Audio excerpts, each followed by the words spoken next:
ಈಗ ಪ್ರಪಂಚದಾದ್ಯಂತ ಪರಿಸ್ಥಿತಿಗಳೇನಿದೆ ಅಂತ ನಮಗೂ ಗೊತ್ತು. ಈಗ ನಮ್ಮ ಕಡೆ ಒಂದು ಗಾದೆ ಮಾತು ಹೇಳ್ತಾರೆ, ಕೂತು ಉಣ್ಣೋನಿಗೆ ಕುಡಿಕೆ ಒಂದು ಸಾಲದು ಅಂತ. ಹಂಗೆ ಸುಮಾರು ಆಲೇ 4 ತಿಂಗಳಿಂದ ಯುದ್ಧ ನಡೀತಾ ಇದೆ. ಸ್ಟಾಕ್ ಮಾಡಿಟ್ಕೊಂಡ್ರು ಎಷ್ಟು ಅಂತ ಆಗುತ್ತೆ. ಮೋದಿಯವ್ರ ಮೊನ್ನೆ ಒಂದು ಕರೆ ಕೊಟ್ಟರು, ನೀವು ಆದಷ್ಟು ಪೆಟ್ರೋಲ್ ಡೀಸೆಲ್ನ ಬಳಕೆನ ಕಮ್ಮಿ ಮಾಡ್ಕೊಳ್ಳಿ, ಸಾಮೂಹಿಕವಾಗಿ ಬಳಸೋವಂಥ ಟ್ರಾನ್ಸ್ಪೋರ್ಟ್ಗಳಿಗೆ ಹೋಗಿ. ಈಗ ಇದೇ ಪರಿಸ್ಥಿತಿನ ನಾವು, ಯಾಕೆಂದರೆ ದೇಶದ ಮಾನೀಯರು ದೇಶ ನಡೆಸ್ಬೇಕಾದ್ರೆ ಯಾವುದು ಪಕ್ಷ ನೋಡ್ಕೊಂಡು ದೇಶ ನಡೆಸಲ್ಲ. ಇದೇ ಮಾತನ್ನು ನಾನು 1972ರಲ್ಲಿ ಲಾಲ್ ಬಹದ್ದೂರ್ ಶಾಸ್ತ್ರಿ ಅವರು ಒಂದು ಮಾತು ಹೇಳ್ತಾರೆ, ಜೈ ಜವಾನ್ ಜೈ ಕಿಸಾನ್ ಅಂತ. ಒಬ್ಬ ರೈತನಿಗೆ ಬೆನ್ನೆಲುಬಾಗಿ ದೇಶ ನಿಂತ್ಕೋಬೇಕು, ಮತ್ತು ಒಬ್ಬ ಸೈನಿಕನಿಗೆ ಬೆನ್ನೆಲುಬಾಗಿ ದೇಶ ನಿಂತ್ಕೋಬೇಕು ಅಂದಾಗ ಅವತ್ತು ಯುದ್ಧ ಆದಂಥ ಸಂದರ್ಭದಲ್ಲಿ ಸೋಮವಾರದ ಒಪ್ಪತ್ತು ಊಟದ ಬಗ್ಗೆ ಸಾಕಷ್ಟು ದೇಶದಾದ್ಯಂತ ಚರ್ಚೆಗಳಾಯಿತು. ಯಾಕೆ ಚರ್ಚೆ ಆಯಿತು ಅಂದರೆ, ಅಟ್ಲೀಸ್ಟು ನೀವು ಒಂದೊತ್ತು ಊಟ ಬಿಟ್ಟರೆ ಒಬ್ಬ ಸೈನಿಕನಿಗೆ ಊಟ ಸಿಗುತ್ತೆ, ಇನ್ನೊಬ್ಬ ರೈತನಿಗೆ ಊಟ ಸಿಗುತ್ತೆ. ಈ ಪರಿಸ್ಥಿತಿನ ಅರ್ಥಕೊಳ್ಳಿ ಅಂತ ಹೇಳಿದ್ದಾರೆ. ಸೊ ಈ ಪರಿಸ್ಥಿತಿಗೆ ಬಂದಾಗ ಈಗ ₹3 ಜಾಸ್ತಿ ಮಾಡಿದ್ದಾರೆ. ದೇಶದ ಕಷ್ಟದ ಪರಿಸ್ಥಿತಿಲಿ ನಾವು ಒಬ್ಬ ನಾಗರಿಕನಾಗಿ ಅದನ್ನು ಅಕ್ಸೆಪ್ಟ್ ಮಾಡ್ಕೊಳ್ಳೋವಂಥದ್ದು ಒಂದು ಕಡೆ ವಿಚಾರ. ಆಮೇಲೆ ಹೇಳ್ತಾ ಇದ್ರು ಅಲ್ಲಿ ಅಷ್ಟೈತೆ ಇಲ್ಲಿ ಇಷ್ಟೈತೆ. ನಾನು ಈಗ ಸುಮ್ಮನೆ ಒಂದು ಉದಾಹರಣೆ ಹೇಳ್ತೀನಿ. ಕಾಂಗ್ರೆಸ್ ಗೌರ್ಮೆಂಟ್ ಇರೋವಂಥ ರಾಜ್ಯಗಳಲ್ಲಿ ಯಾವುದೋ ನಮ್ಮ ಆಂಧ್ರ ಪ್ರದೇಶ ₹108 ಇದೆ, ತೆಲಂಗಾಣದಲ್ಲಿ ₹108 ಇದೆ, ಕಾಂಗ್ರೆಸ್ಸೇತರ ವೆಸ್ಟ್ ಬೆಂಗಾಲ್ನಲ್ಲಿ ₹106 ಇತ್ತು, ಕೇರಳದಲ್ಲಿ ₹106 ಇತ್ತು, ಬೇರೆ ಕಡೆ ಎಲ್ಲ 102, 101, 103. ರಾಜ್ಯ ಸರ್ಕಾರನೂ ಕಾಂಟ್ರಿಬ್ಯೂಟ್ ಮಾಡಲಿ ಬಿಡಿ. ದೇಶದ ಪರಿಸ್ಥಿತಿ ನೋಡ್ರಿ, ಯುದ್ಧ ಅವ್ರು ಯಾರೋ ಯುದ್ಧ ಮಾಡಿರೋದು, ನಮ್ಮ ದೇಶದವ್ರೇನು ಯುದ್ಧ ಮಾಡಿಲ್ಲ. ಆದಷ್ಟು ಯುದ್ಧಗಳನ್ನ, ರಾಜತಾಂತ್ರಿಕತೆ ಅಂದ್ರೇನು, ಯುದ್ಧಗಳಾಗ್ದಂಗೆ ಕಾಪಾಡಿಕೊಂಡು ದೇಶನ ಮುನ್ನಡೆಸ್ಕೊಂಡು ಹೋಗ್ಬೇಕಾಗಿರೋಂಥದ್ದು ರಾಜತಾಂತ್ರಿಕತೆ. ನ್ಯೂಕ್ಲಿಯರ್ ವೆಪನ್ ಯಾಕೆ ವಾಜಪೇಯಿ ಅವರು ಮಾಡಿದ್ರು ಅಂದರೆ, ನಮ್ಮ ಹತ್ರ ಒಂದು ವೆಪನ್ ಇದೆ ಅನ್ನೋ ಒಂದು ಸಂದರ್ಭದಲ್ಲಿ ಬೇರೆ ದೇಶಗಳು ಅಷ್ಟು ಸುಲಭವಾಗಿ ಅಟ್ಯಾಕ್ ಮಾಡಲ್ಲ ಅನ್ನೋ ಒಂದೇ ಕಾರಣಕ್ಕೋಸ್ಕರ ಮಿಲಿಟ್ರಿಗೆ ಯಾಕೆ ದೇಶಗಳು ಅತಿ ಹೆಚ್ಚು ಖರ್ಚು ಮಾಡ್ತವೆ. ಖರ್ಚು ಮಾಡಿದಾಗ ಏನಾಗುತ್ತೆ, ಯುದ್ಧಗಳಾಗಲ್ಲ. ಆಗೋ ಸಾವು ನೋವುಗಳು ಕೂಡ ದೇಶದ ಅಭಿವೃದ್ಧಿ ಬಗ್ಗೆ ಕುಂಠಿತ ಆಗೋಕ್ಕೆ ಎಷ್ಟೋ ಸಮಸ್ಯೆಗಳು ಶುರುವಾಗ್ತವೆ ಅನ್ನೋ ಒಂದು ಕಾರಣ ಇಟ್ಕೊಂಡು ಯುದ್ಧಗಳಾಗ್ದಂಗೆ ಇರಲಿ ಅಂದ್ಬಿಟ್ಟು ತಮ್ಮ ಸೆಕ್ಯೂರಿಟಿನ ತಾವು ಮಾಡ್ಕೋತಾರೆ. ಬಾರ್ಡರ್ ಸೆಕ್ಯೂರಿಟಿ ಫೋರ್ಸನ್ನು ಜಾಸ್ತಿ ಮಾಡ್ಕೋತಾರೆ. ಕೆಲವು ದೇಶಗಳಲ್ಲಿ ಬಾರ್ಡ್ರೇ ಇಲ್ಲ, ಅದು ನಮಗೂ ಗೊತ್ತಿರುವಂಥ ವಿಚಾರ. ಸಣ್ಣ ಸಣ್ಣ ದೇಶಗಳು ದೊಡ್ಡ ದೇಶಗಳನ್ನ ಆಶ್ರಯಿಸಿರ್ತವೆ. ದೊಡ್ಡ ಮಟ್ಟದ ದೇಶಗಳು ಇಡೀ ಪ್ರಪಂಚಕ್ಕೇ ನಾವು ದೊಡ್ಡ ಪ್ರಜಾಪ್ರಭುತ್ವ ರಾಷ್ಟ್ರ ಆದಾಗ ಪಕ್ಕದಲ್ಲಿ ಪಾಕಿಸ್ತಾನ ಇದೆ. ನಮ್ಗೆ ಅವಾಗಲೂ ಪಾಕಿಸ್ತಾನಕ್ಕೂ ನಮಗೂ ಟಕಾಫರ್ ನಡೀತಾನೆ ಇದೆ. ನಮ್ಮ ಹತ್ರ ನ್ಯೂಕ್ಲಿಯರ್ ವೆಪನ್ ಇರೋದ್ರಿಂದ ಅವರು ಸ್ವಲ್ಪ ಸ್ತಬ್ಧರಾಗಿದ್ದಾರೆ. ನಮ್ಮ ಸೆಕ್ಯೂರಿಟಿ ಚೆನ್ನಾಗಿರೋದ್ರಿಂದ ಅವರು ಸ್ತಬ್ಧರಾಗಿದ್ದಾರೆ. ಇವತ್ತು ಸೆಕ್ಯೂರಿಟಿ ಚೆನ್ನಾಗಿಲ್ದಿರೋ ಪರಿಸ್ಥಿತಿ ಎಲ್ಲ ಏನಾಗಿದೆ ಅನ್ನೋದು ನಾವು ದೇಶದಾದ್ಯಂತ ನೋಡ್ಕೊಂಡ್ ಬರ್ತಾ ಇದ್ದೀವಿ. ಸ್ವಾತಿ ಅವ್ರೆ, ಏನ್ ಮಾತಾಡ್ಬೇಕು ಪೆಟ್ರೋಲ್ ಬಗ್ಗೆ? ಹಂಗಾರೆ ತೆಲಂಗಾಣದಲ್ಲಿ ಜಾಸ್ತಿ ಆಗಿರೋದ್ರ ಬಗ್ಗೆ ಮಾತಾಡ್ಬೇಕಾ ತಾಯಿ? ಅಲ್ಲ, ತೆಲಂಗಾಣದಲ್ಲಿ ಜಾಸ್ತಿ ಇರೋದ್ರ ಬಗ್ಗೆ ಮಾತಾಡ್ಬೇಕಾ, ಆಂಧ್ರ ಬಗ್ಗೆ ಮಾತಾಡ್ಬೇಕಾ? ನಿಮ್ ಯೋಗ್ಯತೆಗೆ ಕಾಂಗ್ರೆಸ್ನವ್ರಿಗೆ ₹3 ಬಿಡಕ್ ಹೇಳಿ. ದೇಶಕ್ಕೋಸ್ಕರ ಅಷ್ಟು ತ್ಯಾಗ ಮಾಡಕ್ಕಾಗಲ್ವ ನಿಮ್ ಸರ್ಕಾರಕ್ಕೆ? ಸಾವಿರಾರು ಕೋಟಿ ಸಾಲ, ಲಕ್ಷಾಂತರ ಕೋಟಿ ಸಾಲ ಮಾಡ್ತಾ ಇದ್ದಾರೆ ಸಿದ್ದರಾಮಯ್ಯ.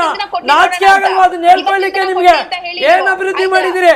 ಸರ್ಕಾರಿ ಆಸ್ಪತ್ರೆ ಬಗ್ಗೆ ಆಂಕರ್ ಕೇಳಿದ್ರೆ ನಿಮಗೆ ನಾಚಿಕೆ ಆಗ್ಬೇಕ್ರಿ. ಬೇರೆ ಮಾತಾಡ್ತೀರಿ. ಸರ್ಕಾರಿ ಆಸ್ಪತ್ರೆ ಏನ್ ಫೆಸಿಲಿಟಿ ಕೊಟ್ಟಿದ್ದೀರಿ? ಒಬ್ರು ಮಾತಾಡುವಾಗ ಕೇಳಿಸ್ಕೊಳ್ಳೋಷ್ಟು ವ್ಯವಧಾನ ಇಲ್ಲ ಅಂದ್ರೆ ಸಹಿಸ್ಕೊಳಕ್ ಆಗ್ತಾ ಇಲ್ಲ. ಪಾಪ ಆಕೆಗೆ ಏನ್ ಮಾತಾಡ್ತಾರೆ ಕೇಳಿಸ್ಕೊಳ್ಳೋ ವ್ಯವಧಾನನೂ ಇಲ್ಲ, ಸಹಿಸ್ಕೊಳ್ಳೋಕ್ಕೂ ಆಗಲ್ಲ. ಒಂದ್ ಒಳ್ಳೆ ವಿಚಾರಗಳನ್ನ ಕೇಳೋ ಮನಸ್ಥಿತಿ ಬೆಳೆಸ್ಕೊಳ್ಳಿ ಫಸ್ಟ್. ಈ ದೇಶದ ನಾಗರಿಕರಲ್ವಾ ನೀವು? ಈ ದೇಶದ ನಾಗರಿಕರಲ್ವಾ ರೀ? ದೇಶದ ನಾಗರಿಕರಲ್ವಾ? ದೇಶಕ್ಕೆ ಸಂಕಷ್ಟ ಬಂದಾಗ ದೇಶದ ಜೊತೆ ನಿಲ್ಲಲ್ವಾ ನೀವು? ಪಕ್ಷದ ಜೊತೆ ನಿಲ್ತೀರಾ? ಕಾಂಗ್ರೆಸ್ ಪಕ್ಷದ ಜೊತೆ ನಿಲ್ತೀರಾ ಸ್ವಾತಿ ನೀವು? ಏನ್ ಮಾತಾಡ್ತೀಯ ನೀನು? ನಿಜವಾಗ್ಲೂ ಇಂಥ ವಿಚಾರಗಳು ನಿಮ್ಮಂತವರಿಂದನೇ ದೇಶಭಕ್ತಿ ಬೆಳಿಬೇಕು.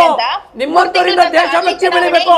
ನಿಮ್ಮಂತ ಕಾಂಗ್ರೆಸ್ ಭಕ್ತರಿಗೆ ರಾಜ್ಯ ಸರ್ಕಾರ ಅಲ್ಲ, ದೇಶದಲ್ಲಿ ಯಾವ ಮಟ್ಟಕ್ಕಿತ್ತು 400 ಸೀಟನ್ನ 40ಕ್ಕೆ ಯಾಕೆ ಜನ ತಂದು ನಿಲ್ಸಿದ್ರು ಅಂದ್ರೆ ನಿಮ್ಮ ಇಂಥ ಕೆಟ್ಟ ಮನಸ್ಥಿತಿಗಳಿಂದನೇ ನಿಮ್ಮ ತಂದೆ ಇಲ್ಲಿಗೆ ನಿಲ್ಸಿರೋದು. ಸುಮ್ನೆ ಹೊಡ್ಕೊಂಡ್ರೇನು ಅರ್ಥ ಆಗಲ್ಲ. ಅಲ್ಲಲ್ಲ ನನಗಲ್ಲ, ನೀವ್ ಅರ್ಥ ಮಾಡ್ಕೊಳ್ಳಿ. ಕಾಂಗ್ರೆಸ್ ಅಲ್ಲಿ ಇರೋನು ನನಗ್ ನೀವ್ ಅರ್ಥ ಮಾಡ್ಸೋದ್ ಬೇಡ ತಾಯಿ.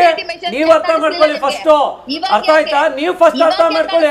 ನಾನು ಏನ್ ಮಾತಾಡ್ತಾ ಇದ್ದೀನಿ ಕೇಳಿಸ್ಕೊಳ್ಳೋ ವ್ಯವಧಾನನೂ ಇಲ್ಲ. ನಿಮ್ಮಂತವ್ರನ್ನ ಏನ್ ಮಾತಾಡಕ್ ಆಗ್ತದೆ? ಅಲ್ಲ, ನಮ್ ಪರಿಸ್ಥಿತಿ ಹೆಂಗಾಗ್ಬಿಟ್ಟಿದೆ ಗೊತ್ತಾ? ಕೋಣದಿಂದ ಕಿಂದ್ರಿ ಬಾರಿಸ್ದಂಗೆ.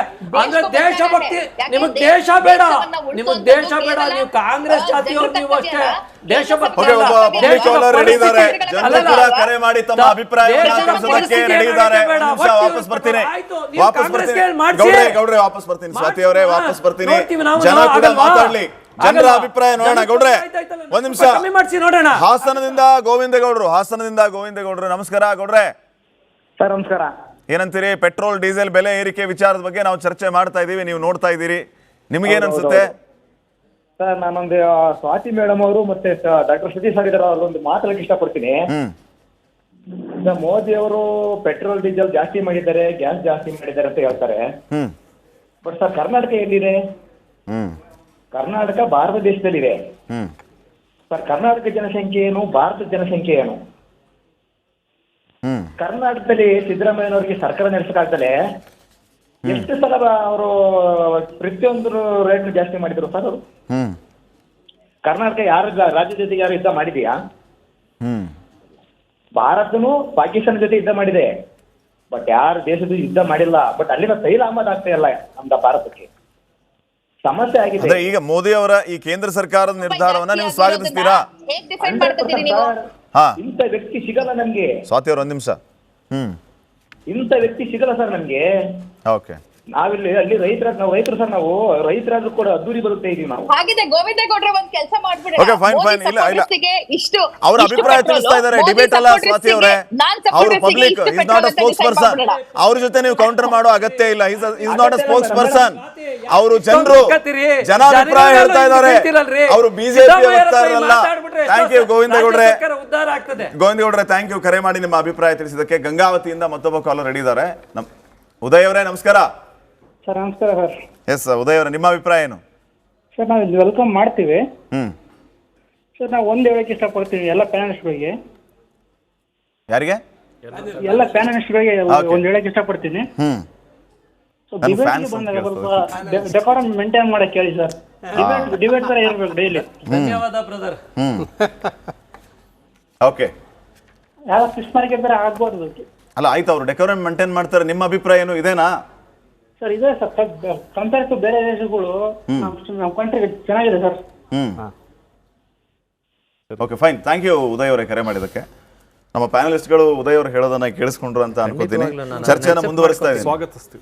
ಎಸ್, ಈಗ ಮುಖ್ಯವಾಗಿ ಜೇಕಬ್ ಅವರೇ, ಈಗ ಬಂಕ್ಗಳನ್ನ ಅಥವಾ ಈ ಪೆಟ್ರೋಲಿಯಂ ವಿಚಾರಗಳನ್ನ ಪ್ರೈವೇಟೈಸೇಷನ್ ಮಾಡಿ ಈ ರೀತಿಯ ತೊಂದರೆಗೆ ಕಾರಣ ಆಯಿತು ಅನ್ನುವಂತಹ ಚರ್ಚೆಗಳು ಬಹಳ ಆಗ್ತಾ ಇದೆ. ಫಾರ್ ಎಕ್ಸಾಂಪಲ್ ರಿಲಯನ್ಸ್ನಂಥವ್ರಿಗೆ ಕೊಡೋದು ಅಥವಾ ಇತರೆ ಉದ್ಯಮದವ್ರಿಗೆ ಕೊಡೋದು, ಈ ರೀತಿ ಪ್ರತಿಯೊಂದರಲ್ಲೂ ಖಾಸಗೀಕರಣ ಮಾಡಿ ಮಾಡಿ ಮಾಡಿ ತೊಂದರೆ ಆಗ್ತಾ ಇದೆ. ಸಬ್ಸಿಡಿನೂ ಸಿಗ್ತಾ ಇಲ್ಲ, ಜನರಿಗೆ ಹೊರೆ ಆಗ್ತಾ ಇದೆ, ಭಾರಿ ತೊಂದರೆ ಆಗ್ತಾ ಇದೆ. ಈ ಖಾಸಗೀಕರಣ ಅನ್ನುವಂಥದ್ದು ಮುಳುವಾಗ್ತಾ ಇದೆ ಅನ್ನುವಂಥ ಚರ್ಚೆಗಳಾಗ್ತಾ ಇದೆ. ನೀವು ಎಷ್ಟರ ಮಟ್ಟಿಗೆ ಒಪ್ಕೋತೀರಿ? ಇವನ್ ಸಂತೋಷ್ ಲಾಡ್ ಅವರು ಕೂಡ ಮಾತಾಡುವಾಗ ಇದನ್ನ ಆರೋಪವನ್ನ ಮಾಡಿದರು. ಖಂಡಿತ ತಪ್ಪು ಸರ್, ಅದು ಆ ಥರ ಅಲ್ಲ ಅದು. ಯಾಕೆಂದರೆ ಈಗ ನಾನು ಆವಾಗಲೇ ಹೇಳಿದಂಗೆ ಈ oil manufacturing companies IOL, BPCL, HPCL ಇದೆಯಲ್ಲ, ಅದು ದಿವಸಕ್ಕೆ 1700 to 1900 crores per day waste ಮಾಡ್ತಾ ಇದೆ. ಯಾಕಂದರೆ because of the dollar value and the barrel cost. ಇವಾಗ ಆವಾಗ ಡಿಸ್ಕಷನ್ ಬಂತು, ಯಾಕೆ ಬ್ಯಾರಲ್ ಮೇಲೆ 63 ಅಂದರೆ $63 ಇರುವಾಗ ಯಾಕೆ ಬೆಲೆ ಕಮ್ಮಿ ಮಾಡಿಲ್ಲ ಅಂತ.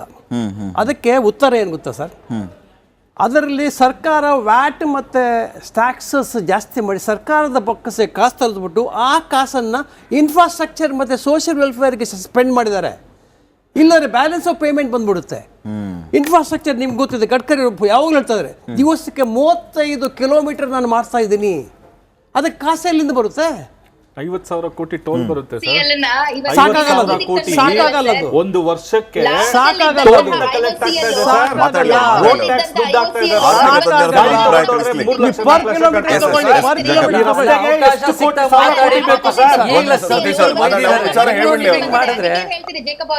ಅವರು ರಾಜಕಾರಣ ಅಥವಾ ಪಾರ್ಟಿಗಳನ್ನ ಅವರು ಆರ್ಥಿಕ ಮೇಂಟೈನ್ ಮಾಡಿ ಅಂತ ಕಂಪ್ಲೀಟ್ ಮಾಡ್ತೀನಿ, ಆಮೇಲೆ ನೀವು ಹೇಳಿ ನಿಮ್ಗೇನು ಬೇಕಾದ್ರೆ. ಸೊ ಯಾವಾಗ ಈ ಬ್ಯಾಲೆನ್ಸ್ ಆಫ್ ಪೇಮೆಂಟ್ನಲ್ಲಿ ನಾವು ಸೇಫ್ ಗಾರ್ಡ್ ಮಾಡಬೇಕು, deficit of payment safeguard ಮಾಡೋಕೆ ಅಂದ್ಬಿಟ್ಟು $63 ಪರ್ ಬ್ಯಾರಲ್ ಬಂದ್ರೂ ಇವರು ಟ್ಯಾಕ್ಸ್ ಜಾಸ್ತಿ ಮಾಡಿ ಬೊಕ್ಕಸಕ್ಕೆ ಕಾಸು ಬಂತು. ಆ ಬೊಕ್ಕಸಕ್ಕೆ ಬಂದ ಕಾಸನ್ನು infrastructure, port development, social welfare, hospital development ಇದಕ್ಕೆಲ್ಲ ಉಪಯೋಗಿಸಿದ್ದಾರೆ. ಈ ಎಲ್ಲ ನಾನೊಂದು ಸಣ್ಣ ಇಂಟರ್ಫಿಯರೆನ್ಸು ಈ ಸಂದರ್ಭದಲ್ಲಿ ಹೇಳಬೇಕಿದ್ದು, ಮನಮೋಹನ್ ಸಿಂಗ್ ಅವರು ಪ್ರಧಾನಿಯಾಗಿದ್ದಾಗ ಆಯಿಲ್ ರೇಟ್ಸ್ ತುಂಬ ಫ್ಲಕ್ಚುಯೇಷನ್ಸ್ ಆಯಿತು. ಅವಾಗ ಅವ್ರು ಯಾವ ರೀತಿ ಮ್ಯಾನೇಜ್ ಮಾಡಿದ್ರು ಅಂದರೆ ಆಯಿಲ್ ಬಾಂಡ್ಸ್ಗಳನ್ನ ಪರ್ಚೇಸ್ ಮಾಡಿದ್ರು. ಅಂದರೆ ಆ ಸರ್ಕಾರ ಕಟ್ಟು ಮುಂದಿನ ಸರ್ಕಾರ, ಈಗ ನಾವು ಇಂದಿರಾ ವಿಕಾಸ ಪತ್ರ ಇಂಥವೆಲ್ಲ ಪರ್ಚೇಸ್ ಮಾಡ್ತೀವಲ್ಲ, ಆಗ ಆ ರೇಟ್ ಡಬಲ್ ಆದಾಗ ಸೇರಿಸ್ಕೊಡೋ ರೀತಿ, ಅಂದರೆ ಆರ್ಥಿಕ ಪರಿಸ್ಥಿತಿ ಮುಂದೆ ಸುಧಾರಿಸಿದ್ರೆ ಡಬಲ್ ಕೊಡೋಣ ಅಂತ. ಈಗ ಏನು ಮಾಡ್ತಾ ಇದ್ದಾರೆ, ₹3 ಜಾಸ್ತಿ ಮಾಡಿದ್ದಾರೆ. ಬಹುಶಃ ಈ ಪರಿಸ್ಥಿತಿಲಿ ಜಾಸ್ತಿ ಮಾಡೋದು ಎಲ್ಲೋ ಒಂದು ಕಡೆ ಅವಶ್ಯಕತೆ ಇದೆ, ಅದನ್ನು ನಾವು ಒಪ್ಕೊಳ್ಳೋಣ. ಯಾಕೆಂದರೆ ದೇಶದ ಪರಿಸ್ಥಿತಿ ಈಗ ನಾಗರಿಕರು ಫೋನ್ ಮಾಡಿದಾಗ ಏನು ಹೇಳಿದ್ರು, ಇಂಥ ಪರಿಸ್ಥಿತಿಲಿ ನಾವು ಇದು ಮಾಡಬೇಕು ಅನ್ನೋದು ಅವ್ರು ಹೇಳಿರುವಂಥ ವಿಚಾರ. ನಾಗರಿಕರು ಕೂಡ ಅಕ್ಸೆಪ್ಟ್ ಮಾಡ್ಕೊಂಡಿದ್ದಾರೆ. ₹3 ಈಗ ರಾಜ್ಯ ಸರ್ಕಾರಗಳದ್ದು ವ್ಯಾಟ್ ಇರ್ತವೆ. ತೀರಾ ಪರಿಸ್ಥಿತಿ ಆ ಮಟ್ಟದ ಮನಸ್ಥಿತಿ ಇದ್ರೆ, ಅಲ್ಲ ಸ್ವಾತಿ ಅವರೇ, ನಾನು ಮಾತಾಡಕ್ ಬಿಟ್ರೆ ಮಾತಾಡ್ತೀನಿ ದಯವಿಟ್ಟು. ಗೊತ್ತು ನಿಮ್ದು ರಾಜ್ಯ ಸರ್ಕಾರ ಇದೆ, ಬುಲ್ಡೋಸ್ ಮಾಡಕ್ಕೆ ಅಂತಾನೆ ನೀವು ಬಂದಿದ್ದೀರಾ ಅಂತ. ನಾವು ಬುಲ್ಡೋಸ್ ಮಾಡಕ್ಕೆ ನಾವು ತಯಾರಿಲ್ಲ. ದಯವಿಟ್ಟು ನಿಮ್ಗೆ ಕೇಳಿಸ್ಕೊಳ್ಳೋ ತಾಳ್ಮೆ ಇಲ್ಲ, ನಿಮ್ಗೆ ದಯವಿಟ್ಟು ಕೇಳಿಸ್ಕೊಳ್ಳೋ ತಾಳ್ಮೆ ಇಲ್ಲ ಅಂದ್ರೆ ಸುಮ್ಮನಿರಿ.